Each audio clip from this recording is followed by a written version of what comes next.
পুঁটি মাছ দিয়ে আলু দিয়ে বেগুন দিয়ে রান্না করেছি। আসসালামু আলাইকুম।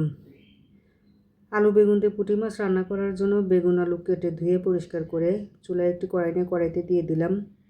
এখন দিয়ে দেবো একটা টমেটো কেটে রেখেছিলাম, টমেটো আর কাঁচামরিচ পেঁয়াজ কাটা।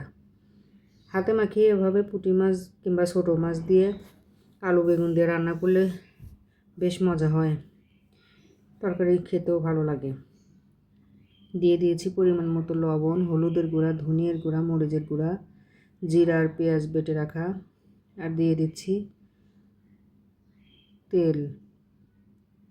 সব কিছু দেওয়া হয়ে গেলে আগে এগুলো সুন্দর করে মাখিয়ে নেব, মাছটা আমি পরে দিব। এগুলো মাখানো হয়ে গেলে এখন মাছ দিয়ে আবারও কিছুক্ষণ মাখাবো। ঝোলের জন্য পরিমাণ মতো পানি দিয়ে নিচ্ছি।